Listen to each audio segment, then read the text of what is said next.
Hello guys, welcome সকলকে আমার wrestling YouTube channel wrestling and comedy skit with অনির্বাণে। আর আজকে আমি এই সপ্তাহের রয়ের রিভিউ ভিডিও নিয়ে চলে এসেছি। হ্যাঁ, অর্থাৎ আজকে যে হয়েছে সেই রয়ের রিভিউ। আর ভাই সাহেব, আমি ওভারঅল কেমন হয়েছে বলতে পারছি না, কারণ কিছু কিছু জিনিস আমার খুব ড্র্যাগিং লেগেছে বা কিছু কিছু আনইন্টারেস্টিং জিনিস লেগেছে, বাট ইন্টারেস্টিংও অনেক জিনিস লেগেছে। বাট সবচেয়ে বড় ব্যাপার হচ্ছে আমাদের main event Jey Uso. Yes, finally Jey Uso 14 বছর পর, 14 years later, finally Jey Uso একটা সিঙ্গেল টাইটেল জিতলো, ইন্টারকন্টিনেন্টাল টাইটেল জিতলো। পাপা এইচ ফাইনালি ঠিক ডিসিশান নিল, জে উসোকে টাইটেল দিল। আর আমি খুব খুশি। সবচেয়ে বড় কথা, আমি খুব শক। যখন আমি প্রথমে উঠে নিউজটা পাই, আমি তো শক হয়ে গেছি। আমি ভাবিনি যে ট্রিপল এইচ ব্রন ব্রেকারকে হারিয়ে জে উসোকে চ্যাম্পিয়নশিপ দেবে। বাট যেটা হয়েছে ভালোই হয়েছে, কারণ শখ থাকাটা দরকার, শখ না থাকলে মজা আসে না। যাই হোক, শো শুরু হয় আমাদের ডমিনিক আর মামিকে দিয়ে। ওরা গাড়ি করে আসে। ডমিনিক কিন্তু পুরো এডি গুরেরোকে কপি করছে। এডি গুরেরোর মতন গোফ, এডি গুরেরোর মতো ফ্লার্টিং ক্যারেক্টার, অ্যান্ড দেন গাড়ি, সব কিছু ও এডি গুরেরোকেই ফলো করছে। এর থেকে প্রমাণিত হয় ডমিনিক অ্যাকচুয়ালি এডিরই সন্তান। একদম ঠিক স্টোরি লাইন ছিল 2005-এ। Never mind. তো আমাদের লিভকে নিয়ে আসে ডমিনিক। আর ডমিনিক আর লিভ তো নিজেদের তারিফ করতে গেলে লিভ বলে যে এটাকে ভিক্টরি ল্যাপ বলে। তোমরা ক্রাউডের লোকেরা সেটা বুঝবে না, কারণ তার জন্য জেতা দরকার। তোমরা কখনো জীবনে জেতোনি। আর তার থেকে বড়ো কথা হচ্ছে আজকে ভিক্টরি ল্যাপ হচ্ছে কারণ আমার রিভেঞ্জ ট্যুর ফাইনালি কমপ্লিট হয়েছে। আমি শুধু রিয়ার থেকে তার টাইটেলই কেড়ে নিইনি, রিয়ার থেকে জাজমেন্টকে কেড়ে নিয়েছি, আর সবচেয়ে হ্যান্ডসাম ছেলে এই পৃথিবীর ডমিনিককেও কেড়ে নিয়েছে। যাই হোক, তো তারপর আমাদের রিয়া আসে। এবং রিয়া আসে তো লিভ মর্গান বলে যে তুমি কি বলতে চাও রিয়া, তুমি কি বলতে চাও যে তোমার পায়ে চোট, সেই জন্য তুমি খেলতে পারবে না ব্যাড ব্লাডে? আমি তোমার পায়ে এত মেরেছি হাঁটুতে যে তোমার হাঁটু খারাপ হয়ে গেছে, তাই তুমি আর অ্যাভেলেবেল নও। বাট গেস হোয়াট রিয়া, তুমি অবশ্যই আমার এগেনস্টে খেলবে। আমি তোমাকে আরামসে হারিয়ে দেবো রিয়া, কারণ আমি লিভ মর্গান। আমি তোমার থেকে শক্তিশালী নই, বাট আমি তোমার থেকে স্মার্ট অনেক বেশি। তো আমাদের রিয়া বলে যে চুপ করে যাও লিভ, আমার কথা শোন, আমার পা একদম ঠিক আছে, আর আমি তোকে দেখে নেবো ব্যাট ব্লাডে। আর ডমিনিক সব ম্যাচে নাক গলায়, ডমিনিকের জন্যই তুই চ্যাম্পিয়ন হয়েছিস, ডমিনিকের জন্যই তুই চ্যাম্পিয়ন আছিস। তো ডমিনিককে কেজের ওপর ঝুলিয়ে দেওয়া হবে, শাক কেজের মধ্যে। তো ডমিনিক সেটা শুনে খুব খচে যায়, ডমিনিকের মাথায় হাত, যে ডমিনিককে নাকি এখন ঝুলে থাকতে হবে কেজের মধ্যে। অবভিয়াসলি ঠিক, একদমই ঠিকঠাক। যাই হোক, তো তারপর আমাদের মামি লিভ মর্গানকে একটা হেডবাট দিয়ে দেয়, এবং সেই হেডবাটে লিভ মর্গান লিটারালি অজ্ঞানী হয়ে যায়।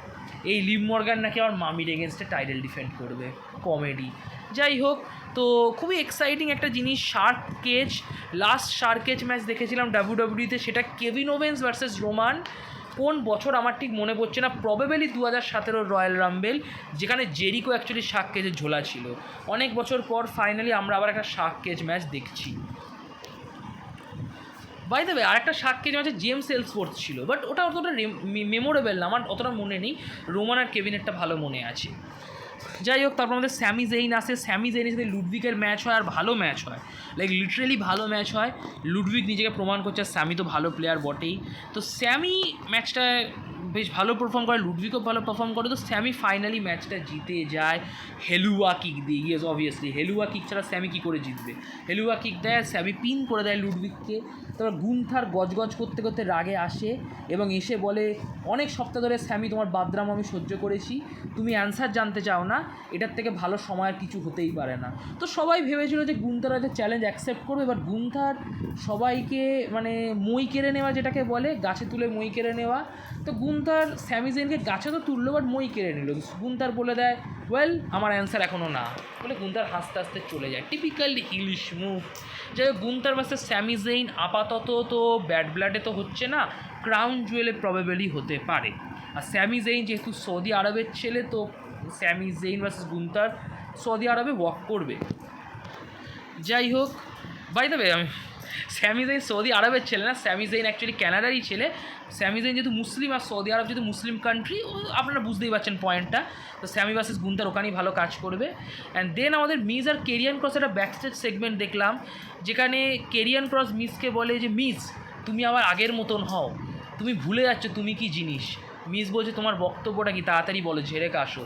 কেরিয়ান ক্রস বলল যে সবাই তোমাকে ছোট দেখাতে চায় মিস, সবাই ভাবে যে তুমি কিচ্ছু করতে পারবে না, বাট মিস তুমি সবাইকে দেখিয়ে দাও সেই মিজে পরিণত হয়, যে মিজ জেতার জন্য সব কিছু করতো আর সবাইকে দেখিয়ে দাও যে দৈত্য শুধুমাত্র সাইজে আসে না, দৈত্য যে কোনো সাইজে, মানে দৈত্য যে শুধুমাত্র লম্বা হবে তাই না, দৈত্য যে কোনো সাইজে আসতে পারে। আর মিজ তখন মাথা নাড়ে আর বলে হ্যাঁ। সো মিজের হিল টার্ন প্রবেবলি হতে পারে, আমি তো এক্সাইটেড যদি মিজ তার পুরনো অবস্থায় ফিরে আসে, কারণ আমার 2017 মিসকে দারুণ লাগতো, হিল মিসকে। যাই হোক, তো কেরিয়ান ক্রস তো মিজেরও ব্রেন ওয়াশ করলো কাইন্ডা, বাট ম্যাচ হলো না। বাই দ্য ওয়ে, মিজ আর ব্রনসন রিডের ম্যাচ হওয়ার কথা ছিল, বাট ব্রন স্ট্রোম্যান এই ম্যাচে ইন্টারফিয়ার করে ম্যাচ শুরু হওয়ার আগেই। যেহেতু ম্যাচ শুরু হওয়ার আগেই ও ব্রনসন রিডকে পেটায়, তাই ম্যাচ বন্ধ হয়ে যায় বাই ডিফল্ট, মিস কেটে পড়ে। আর ব্রন স্ট্রোম্যান আর ব্রনসন রিডের মধ্যে একটা ব্রল হয়, লাইক লিটারালি বিরাট বড় ব্রল হয় ব্রন স্ট্রোম্যান আর ব্রনসন রিডের মধ্যে, মানে মারাত্মক ব্রল, লাইক সিকিউরিটিদেরকে ছুঁড়ে ফেলে দিচ্ছে, সিকিউরিটিরাই মার খেলো বেসিক্যালি। ব্রন স্ট্রোম্যান সিকিউরিটিদের খেলাচ্ছে, ব্রনসন রিড খেলাচ্ছে, দুজনে মিলে পিটিয়ে দিচ্ছে সিকিউরিটিকে। আর আমাদের অ্যাডাম ভাই কিচ্ছু করতে পারেনি। পরে অ্যাডাম পিয়ার্স অ্যানাউন্স করে ব্যাক স্টেজে যে ব্রন স্ট্রোম্যান আর ব্রনসন রিডকে কিছুতেই আটকানো যাচ্ছে না, তাই ওদের মধ্যে একটা ম্যাচ হওয়া দরকার রতে, পরের সপ্তাহে রতে হবে। সেটা হচ্ছে last monster standing, basically last man standing match, দুজনে মনস্টার, তাই মনস্টার বললো। আর এখানে আমার একটা প্রশ্ন আছে, লাইক রাইভালরিটা কিন্তু বেশ সলিড রাইভালরি, আমার বেশ ভালো লাগছে। আর আমার ফাইনালি মনে হচ্ছে যে ব্রন স্ট্রোম্যানের কেরিয়ার আবার তৈরি হয়ে গেছে, লাইক এই একটা রাইভালরি স্ট্রোম্যানকে অনেক বড় জায়গায় পৌঁছে দিয়েছে। আমার মনে হয় এই ম্যাচটা ব্লাডে হলে বেটার হতো, লাইক পিএলইতে করতে পারতো, বেটার হতো। এই ধরনের ম্যাচ পিএলইতে জমতো, বাট যেটা করেছে হান্টারের ইচ্ছা, রতে করলে রতেই করুক। দেন আমাদের ডমিনিক আর লিভ মর্গান আসে। লিভ মর্গান কমপ্লেন করে যে ডমিনিক কেন ঝুলে থাকবে কেজে, তো অ্যাডাম পিয়ার্স বলে একদম ঠিক সিদ্ধান্ত নিয়েছে আমি, ডমিনিক সব ম্যাচে ইন্টারফিয়ার করে, তো ডমিনিক ঝুলে যাক কেজের ওপর। বাই দ্য ওয়ে, ডমিনিকের পিছনে একটা পুতুল দেখা গেল, যে পুতুলটা অ্যাকচুয়ালি আলেক্সা ব্লিসের পুতুল, একটা টিজ। মেবি আলেক্সা ব্লিস রিটার্ন করতে পারে খুব তাড়াতাড়ি তার আগের ক্যারেক্টারে, ঠিক আছে, মানে ফিন্ডের বান্ধবীর যে ক্যারেক্টার সেই ক্যারেক্টারে। যাই হোক, জেডি ভাইয়ের সাথে আমাদের ইলিয়া ড্রাগুনভের একটু কথা কাটাকাটি হয়, দেন ম্যাচ হয় ড্র্যাগন লির সাথে কার্লিতোর ম্যাচ। এই ম্যাচ নিয়ে আমি কিছু বলবো না, ম্যাচে একটু আউটসাইড ইন্টারফিয়ারেন্স চলছিল, তো আমাদের রেমিস্ত্রিরও ভাই এসে সবাইকেই পিটিয়ে দেয় জাজমেন্ট ডে। অ্যান্ড দেন কার্লিতো ম্যাচটা হেরে যায়, ড্র্যাগন লি তার ফিনিশিং মুভ দিয়ে দেয়, কিন্তু ওটা ঘুরিয়ে একটা ডিডি টাইপের মুভ, বাট যাই হোক বেশ ভালো মুভটা। তো ড্র্যাগন লি ম্যাচটা জিতে যায় কার্লিতোকে পিন দিয়ে 1 2 3 করে, নেভার মাইন্ড। দেন ব্যাক স্টেজে আমরা দেখি যে জেভিয়ার উডস আর কোফি কিংস্টন নিউডের কথা মনে করছে, লাইক মানে বেগুনি কালারের ট্রাম্বোন, বুটিওজ, আরও কত কি নিয়ে এসছে। আর জেভিয়ার উডস ক্ষমা চায় কফির কাছে, সরি আগের দিন রেগে গেছিলাম, তো কফি বলে না আমারও ভুল হয়েছে, সরি, এবার থেকে তুই সব ডিসিশান নিবি জেভিয়ার, নিউডের যা কিছু হবে সব সিদ্ধান্ত তুই নিবি জেভিয়ার। তো জেভিয়ার খুব খুশি হয় যে কফি তাকে প্রায়োরিটি দিল। দেন জেভিয়ার বললো যে দেখো আমাদের আর সিরিয়াস হওয়া উচিত, অনেক বছর হয়ে গেল আমরা টাইটেল জিতি না, তো একটু সিরিয়াস হই, আর আমাদের ম্যাচ জেতা দরকার। তো কফি আর জেভিয়ারের মধ্যে এরকমই কথাবার্তা হয়, তখন দুম করে আমেরিকান মেড চলে আসে, ওরা নিউডের মজাক বানায়, আর মজাক বানানোর মতোই কাজ করছে নিউডে। তো নিউডেকে নিয়ে ইয়ার্কি মারে, বলে জেভিয়ার শুধু ভিডিও গেম খেলতে জানে, তোমরা বুটিওজ নিয়েই খেলা করো। তো সেখান থেকে একটা ম্যাচের হলো যে আলফা একাডেমি, আলফা একাডেমি না, আমেরিকান মেড ভার্সেস নিউডে, একটা ট্যাগ টিম ম্যাচ, এবং জেভিয়ার উডস ডিসিশানটা নিল।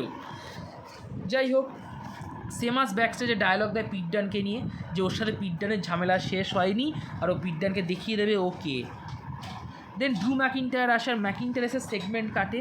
আমি এই সেগমেন্টটায় একটা দুটো কথাই বলবো, যে সেগমেন্টটা খুবই ছোটো বাট খুবই এফেক্টিভ, খুবই সাইলেন্ট, একদম টপ কথা বলেছে ম্যাকিন্টায়ার, যেগুলো বলা দরকার সেগুলোই বলেছে। তো শর্টকাটে করলে এই দাঁড়ায়, তো ম্যাকিন্টায়ার বলেছে যে পাঙ্ক সব স্যাক্রিফাইস করতে প্রস্তুত। পাঙ্ক গত সপ্তাহে বলেছে ও নাকি আমার রক্ত ঝরাবে, ওর সব কিছু দিয়ে দেবে। আমি ম্যাকিন্টায়ার, আমিও সেই কাজ করব, আমিও পাঙ্কের মুখে রক্ত বের করে দেবো, পাঙ্ককে দেখিয়ে দেবো আমি কে। পাঙ্ক নিজেকে ডেভিল মনে করে, আর অবশ্যই এটা মানুষের একটা ধর্ম যে মানুষ নিজেকে সবসময় সুপার ন্যাচারাল কিছু দেখে, আর পাঙ্ক তো বরাবরই নিজেকে সুপার ন্যাচারাল মনে করে যে ও গডের মতন বা ডেভিলের মতন কিছু একটা। বাট গেস হোয়াট, পাঙ্ক হচ্ছে একটা সাধারণ মানুষ। পাঙ্কেও অনেকবার হারিয়েছে, অনেকবার ভেঙেছে পাঙ্কে ইমোশনালি, আর ব্যাড ব্লাডে আরও ভয়ঙ্করভাবে ও পাঙ্কে ভাঙবে, এত ভয়ঙ্করভাবে ভাঙবে যে পাঙ্ক আর মুখ দেখাতে পারবে না কাউকে। বেসিক্যালি এরকম টাইপেরই ডায়লগ দিয়েছে। এছাড়া ম্যাকিন্টায়ার এটাও বলেছে যে ওর ফ্যামিলির মেম্বাররাও চায় না হেল ইন এ সেল ম্যাচ খেলুক, যেমন পাঙ্কের ফ্যামিলি মেম্বাররাও চায় না পাঙ্ক খেলুক, ম্যাকিন্টায়ারের ফ্যামিলি মেম্বারও চায় না ম্যাকিন্টায়ার খেলুক। বাট ম্যাকিন্টায়ারকে খেলতে হবে, কারণ রাইভালরি সেই জায়গাতেই চলে এসছে যে হেল ইন এ সেল করা ছাড়া আর কোনো রাস্তা নেই। So hell in a cell match তো হবেই। যাই হোক, বেশ সলিড প্রোমো, বেশ সলিড সেগমেন্ট, আর আমি চাই ম্যাকিন্টায়ার জিতুক ম্যাচটা, লিটারালি ম্যাকিন্টায়ার জেতা ডিজার্ভ করে। যাই হোক, এরপর ট্যাগ টিম ম্যাচ হয়, উমেন ট্যাগ ম্যাচ। আমি খুব একটা বেশি পাত্তা দিই না এই ধরনের ম্যাচগুলো। ড্যামেজ কন্ট্রোল ভার্সেস আলবা আর আয়লা, যে ম্যাচটায় ড্যামেজ কন্ট্রোল জেতে যখন ইও স্কাই তার ফিনিশিং মুভ আয়লাকে দেয়, মুনসল, দেন আদার স্টাফ। দেন ট্যাগ টিম ম্যাচ, আরেকটা ট্যাগ টিম ম্যাচ হয় ছেলেদের tag team match, new day versus American made. এই ম্যাচ নিয়েও কিছু বলার নেই, বাট ম্যাচটা ভালো হয়েছে। আমি একটা কথা বলতে পারি, ম্যাচটা ভালো হয়েছে, মানে লিটারালি ভালো হয়েছে। বাট নিউ ডে এতটাই আনইন্টারেস্টিং একটা টিম হয়ে গেছে না, যে এই টিম ভাঙা ছাড়া কোনো উপায় নেই। এবার কে হিল টার্ন করবে সেটাই বড় কথা। আমার মনে হয় না জেভিয়ার করবে, আমার মনে হয় কোফি করতে পারে, বাট জেভিয়ার আমি জানি না কে করবে। বাট যাই হোক, ম্যাচ বেশ ভালো হয়েছে। তো ম্যাচটায় নিউ ডে হেরে যায় যখন জেভিয়ার উডসকে আমেরিকান মেড তাদের ফিনিশিং মুভ দিয়ে দেয় আর জেভিয়ার উডসকে পিন করে দেয়। দেন জেভিয়ার উডস ব্যাক স্টেজে রেমিস্তুরের সাথে কথা কাটাকাটি করে, রেমিস্তুর উপদেশ দেয় জেভিয়ারকে। তো জেভিয়ার লিটারালি বলে দেয় যে এই উপদেশ তুমি তোমার ছেলেকে দিলে ভালো হতো। তো রেমিস্তুরও গায়ে মেখে নেয়, আর কফি বলছে এটা তুই কী করছিস। জেভিয়ার বলে কেন, ও অনেকবার চ্যাম্পিয়ন বলে ডায়লগ দেবে আমাকে, আর তুইও অনেকবার চ্যাম্পিয়ন কফি। তো জেভিয়ার অ্যাকচুয়ালি কফির ওপরও রেগে আছে। যাই হোক, তো জেভিয়ার বলছে এবার আমার সময়, আমি জিততে চাই টাইটেল, এবং আমি শুরু করবো রেমিস্টিরিওর সাথে একটা ম্যাচ খেলে। তো কনফার্ম হলো পরের সপ্তাহে রতে হবে জেভিয়ার ভার্সেস রেমিস্টিরিও। সো আই থিঙ্ক জেভিয়ারই হিলটা হবে। যাই হোক, স্যামি জাইন ব্যাকস্টেজে যে উসোকে মোটিভেট করে যে দেখিয়ে দে তুই কী জিনিস, তুই হয়ে যায় ইন্টারকন্টিনেন্টাল চ্যাম্পিয়ন, আর যে উসো মোটিভেটও হয়ে যায়। দেন আমরা একটা সেগমেন্ট দেখি পিওর ফিউশন কালেকটিভ। বেসিক্যালি ওরা ডায়ালগ ঝাড়ে যে ওদের টিম নাকি সবচেয়ে সেরা উমেনদের মধ্যে, বাট আমি বিশ্বাস করি না। দেন একটা সিম্বলও দেখি, যে সিম্বলটা অনেকে বলছে ভাইকিং রেডার্স হতে পারে, আমারও তাই মনে হয়েছিল, বাট আমার মনে হচ্ছে এটা ভাইকিং রেডার্সের টিজ নয়, এটা actually Lucha Brothers, Rey Fenix আর Pentagon Junior, AEW tag team, তাদের রেফারেন্স। দেন মেন ইভেন্ট আসে Jey Uso versus Bron Breakker intercontinental title. ম্যাচটা প্রথম দিকে স্লো হয়েছিল, বাট পরের দিকে ম্যাচটা ধীরে ধীরে কোপ আপ করতে শুরু করে টাইমের সাথে শেষের সময়। আর আমি সত্যি বলবো যে ম্যাচটা লাস্ট 5 মিনিট দেখার মতো ছিল। লাইক ব্রন ব্রেকার স্পিয়ার দেয় জে উসোকে রিংয়ের বাইরে, দেন জে উসোকে ভেতরে নিয়ে গিয়ে স্পিয়ার দিতে চায়, তো জে উসোই কাউন্টার করে একটা স্পিয়ার দিয়ে দেয়। দেন জে উসো আরেকটা স্পিয়ার দেয় ব্রন ব্রেকারকে, এবং সেটা ব্যারিকেড ভেঙে, সো দুটো স্পিয়ার দিল ব্রন ব্রেকারকে। দেন আরেকটা স্পিয়ার দিল রিংয়ের ভেতরে, 3 number spear, and then Uso splash 1 2 3। Oh my God, আমাদের জে উসো ভাই ব্রন ব্রেকারকে পিন দিয়ে হয়ে গেল নতুন ইন্টারকন্টিনেন্টাল চ্যাম্পিয়ন। দারুণ ডিসিশন হান্টারে। আর জে উসো খুব ইমোশনাল, দেখেই বোঝা যাচ্ছে যে একমাত্র এই টাইটেলটাই ওর বাবা জিতেছিল, রিকিশি আইসি চ্যাম্পিয়ন হয়েছিল, আর এখন তার বাবার ছেলে হিসেবে জে উসো টাইটেলটা জিতলো। সো জে উসোর একটা স্বপ্ন পূরণ হলো। জে উসো কাঁদছিল, একটু ইমোশনাল হয়ে গেছিলো, ফ্যানদের সাথে সেলিব্রেট করছিল, ফ্যানেরাও খুশি ছিল, আমিও খুশি ছিলাম, নিউ আইসি চ্যাম্পিয়ন। আর ইভেন ট্রিপল এইচ পর্যন্ত টুইট করেছে জে উসোকে নিয়ে, বলছে যে জে উসো ডিজার্ভ করে, ও অনেক পরিশ্রম করেছে, ও ডিজার্ভ করে আইসি চ্যাম্পিয়ন হওয়া। তো আইসি চ্যাম্পিয়ন হলো নতুন, এবং এখানেই শেষ হয়ে গেল। তো ওভারঅল তো বেশ ভালোই লেগেছে আমার। কিছু কিছু জায়গা ঘাবলা লেগেছে, যেমন damage control versus like women tag team ডিভিশনটা কিন্তু যথেষ্ট উইয়ার্ড, মানে কোনো কারণে হান্টার মানে ঠিক করতে পারছে না ইমপ্রুভ, এবং আরও অনেক কিছু ফিলার ম্যাচ ছিল, বাট ওগুলো বাদ দিলে তো বেশ ইম্পর্টেন্ট একটা কারণ টাইটেল চেঞ্জ হয়েছে এই সপ্তাহে রতে। তো ওভারঅল ভালোই গেছে। তো যদি আপনাদের এই ভিডিওটি ভালো লাগে, অবশ্যই ভিডিওটি লাইক করে দেবেন, ভিডিওটি নিজের রেসলিং বন্ধুবান্ধবের মধ্যে শেয়ার করবেন, আর অবশ্যই আমার ইউটিউব চ্যানেলটি সাবস্ক্রাইব করবেন। আপনাদের সাপোর্টের খুব দরকার, প্লিজ আমার ইউটিউব চ্যানেলটি সাবস্ক্রাইব করুন। কমেন্ট বক্সে কমেন্ট করে আপনাদের অপিনিয়ন জানাবেন, আর নোটিফিকেশান বোতামে ক্লিক করতে ভুলবেন না। নোটিফিকেশান বোতামে ক্লিক করলে আপনারা সময় মতো ভিডিওর আপডেট পেয়ে যাবেন। So like, share, subscribe, notification বোতামে ক্লিক, আর কমেন্ট বক্সে কমেন্ট।